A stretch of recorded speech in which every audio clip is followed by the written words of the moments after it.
Hey everybody, in this video I am going to do a quick book review of the Mamba mentality. Well, it may be quick, it might be long, we'll see, because I'm going to be doing it as I normally do in these videos while drawing.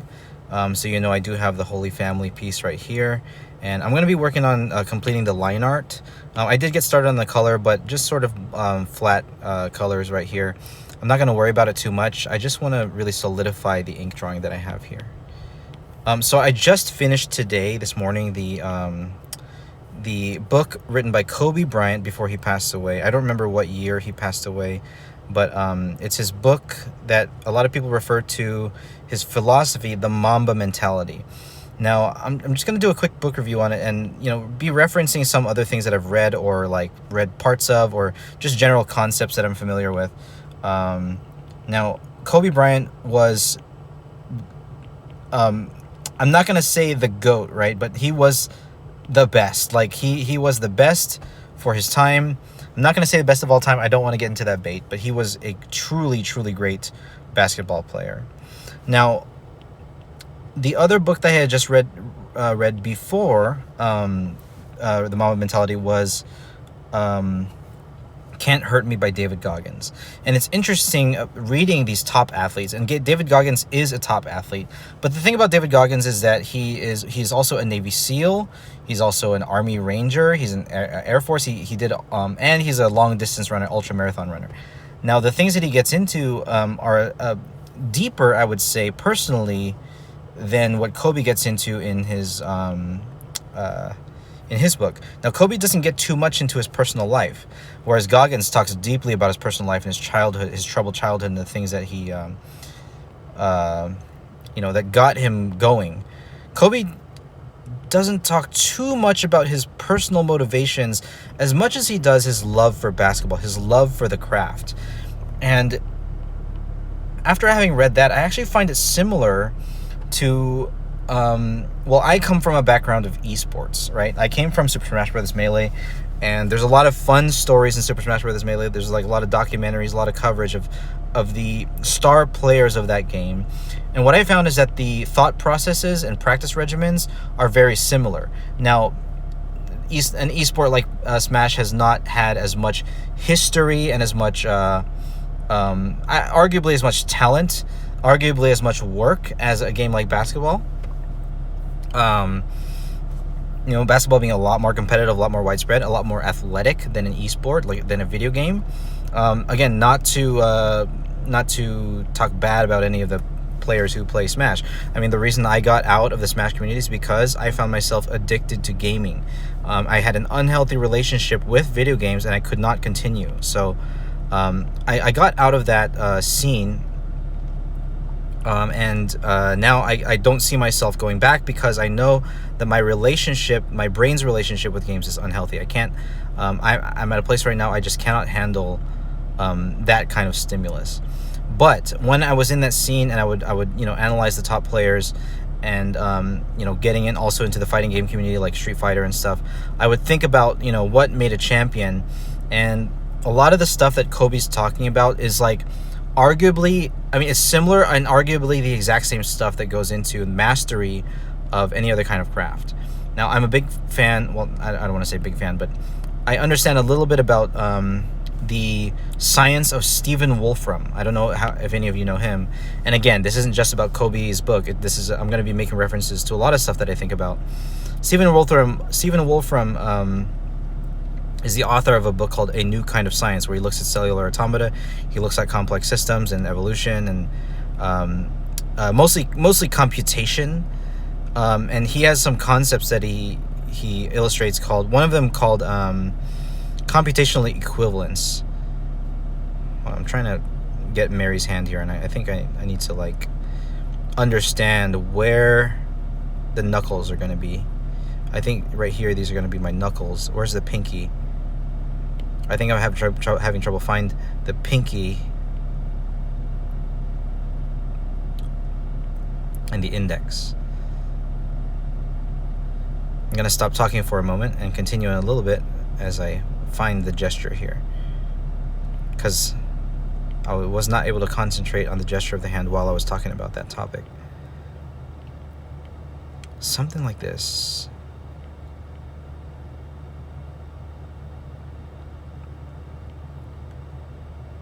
Okay, so computational equivalence is a concept from Stephen Wolfram that any system that is not the first one is computational irreducibility. So that means that any system that is not obviously simple is infinitely complex, and then computational equivalence means that any system that's infinitely complex, they are equal in their they're equally infinite, they're equal in their complexity. So for example, I mean, this is his examples like Turing complete computation systems, like Microsoft Excel, any programming language like Java or CSS or HTML or whatever. I don't really know my languages. Python, but even something like Minecraft, or the many other weird ways that people have been able to incorporate Boolean logic and create a logic gate to create a computational system. Any kind of programming language, really, they are infinitely complex. Like if you can program something in one of those systems, and it's Turing complete, you can program it in any system. So you can write Excel in Minecraft, and you can write Minecraft in Excel. So just using that as an example. Now, that said, I believe that these different games that people play, whether it's basketball or chess or Super Smash Brothers or whatever, they are all infinitely complex. I mean, a game that to me would be obviously simple would be something like Tic-Tac-Toe, which is easily solvable by children, or something like Connect 4, which takes a little bit more finesse, but it's easily solvable. But once you get to like much larger games like chess, I don't want to say it's like it's probably infinitely complex, or at least the number of chess games has been calculated, and it's just this astronomical number. And of course, most of those calculable chess games are bad games, but it's just that the number of permutations in a human game of chess, like where two people are like fighting each other to win, it's still an astronomical number, and you'll never be able to see all the possible chess games, and that's why you get fun and novelty in these games. So going back to Kobe Bryant, this is why I see that the systems that he was using to compete in basketball are very similar to the systems I've experienced previously in games like Melee and Street Fighter and of chess. So those are nerdy video games. You sit down and play those games. But I realized as Kobe's talking, it's the same thing. The ideas of spacing, the ideas of time and resource management, the ideas of leadership, the ideas of having a team, like all these are just general game-winning principles, and these things apply to business. They apply to family life. They're just applicable good principles, and it all reflects in like the way the body and the brain develop. The conditioning, all that. So Kobe, in his book, really just gets into the minutia of his process, and the why is sort of a given. So that said, I found the book not quite as valuable to me as a book like Can't Hurt Me by David Goggins, because David Goggins, not only did he express such a high level of the virtue of mortification, which is the willingness to suffer. Not that Kobe was not. Obviously, Kobe is willing to suffer and willing to make sacrifices. That's a mark of success in any field, the willingness to sacrifice in order to succeed. But Goggins talked about his inner motivations and how to keep that his mentality. Kobe got into it a bit, but it didn't seem quite as strong as the story that Goggins talked about. So I mean, obviously not discounting the book, I probably give the book something like a 7 out of 10. As far as like, if you're a basketball fan, I'm sure it's a great experience to read that book. But can reading this book take an amateur player to greatness? Maybe, but you have to feel it. You have to feel that. You have to get in there and practice. it really depends on why you wanted to read the book. I wanted to read the book because Kobe is an inspirational figure to me. And I have a lot of respect for him, because I heard he was on a podcast where he talked about, like, he was getting into animation and storytelling, and he won an Oscar. It's so funny to me that Kobe Bryant won an Oscar, what he did. So I'm gonna put in a little bit of the rhythm of her leg here. I don't know where her knee is. I think it was like right about here. I put it somewhere in the original sketch. But just simple lines here. So a big problem to me are the hands. I like St. Joseph's hand here. I think that looks good. But Mary's hand, it's not quite right. So I'm just going to keep trying to feel it out. I think the direction this finger is supposed to go a little bit more towards the viewer. Or is it? I don't know. The angle of the fingers is off to me. I think I might take these fingers and shorten them. Let's freeform. Shorten them like that. That looks a bit better.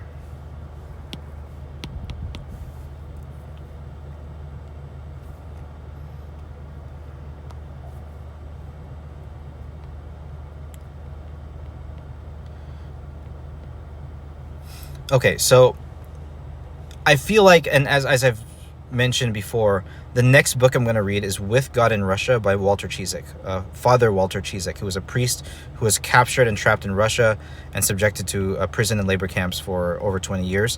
And if we want to talk about the virtue of the willingness to sacrifice and the willingness to suffer, I think this story might be on the highest level. Because here's the thing, the difference that I noticed between Kobe's story, Goggins' story, and Cizek's story. Like, Kobe's story, he had a love for basketball, and he grinded and perfected his craft.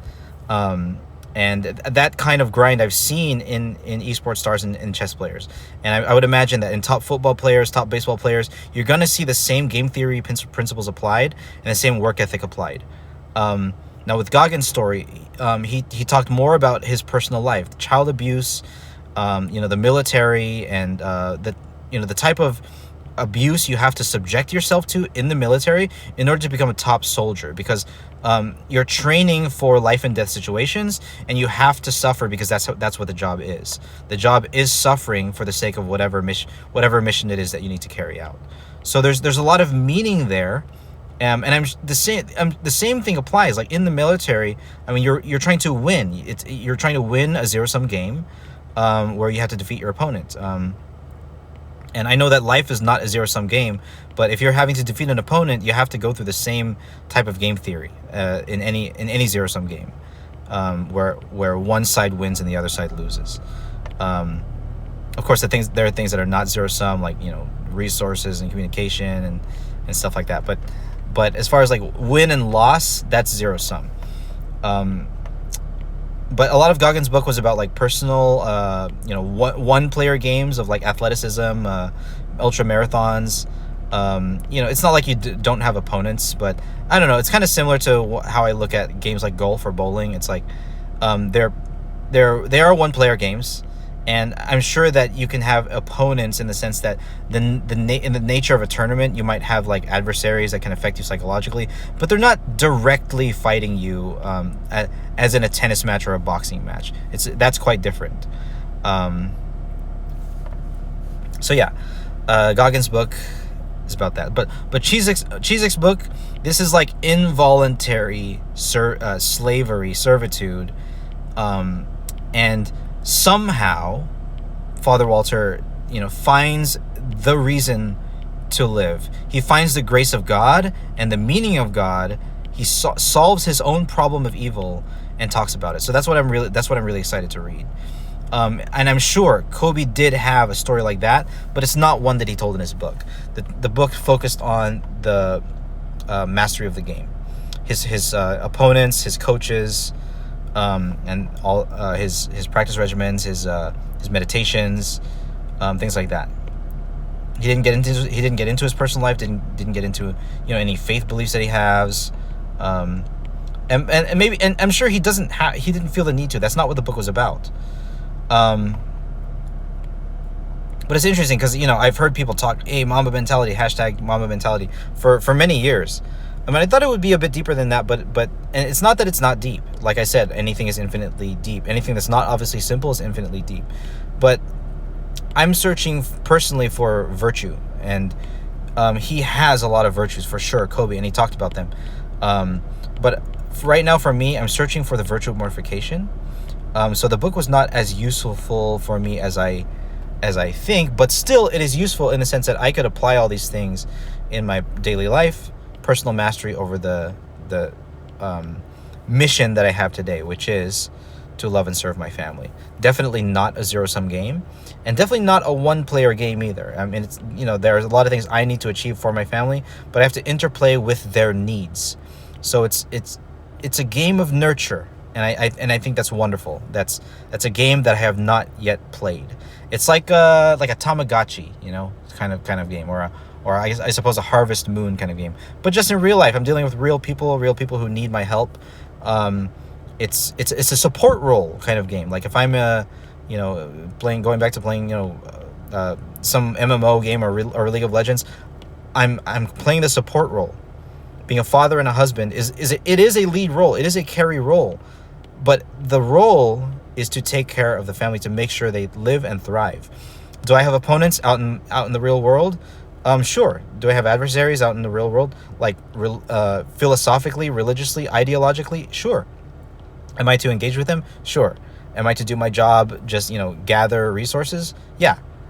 But what is it for? Like the game beyond the game is love for my family, and that coming back to this painting here, Saint Joseph taking care of Jesus and Mary. I'm sure Kobe had his moments taken of his wife and his children. He didn't talk about it in the book. It wasn't the topic of the book, but I think it would be awesome. Kobe, rest in peace. But it would have been wonderful to see a Kobe in a late stage of his life, maybe in his 70s, writing again about how basketball played into the rest of his life and his life of loving his family. But I'm sure those who knew him saw that and can attest for him already. I'm sure that story is out there. But anyway, that was a quick book review of The Mamba Mentality by Kobe Bryant while drawing this picture. I didn't get too much done in this picture, but it is a Sunday. I just got from mass, and I do want to concentrate on this some more. But the line art is starting to solidify. I'm just adding bits and pieces of detail here and there. I got to do Jesus hands and feet. Got to do some sandals. We're just gonna keep working through the details here. I hope you guys enjoyed listening to that. Talk to you all later. God bless. Bye bye.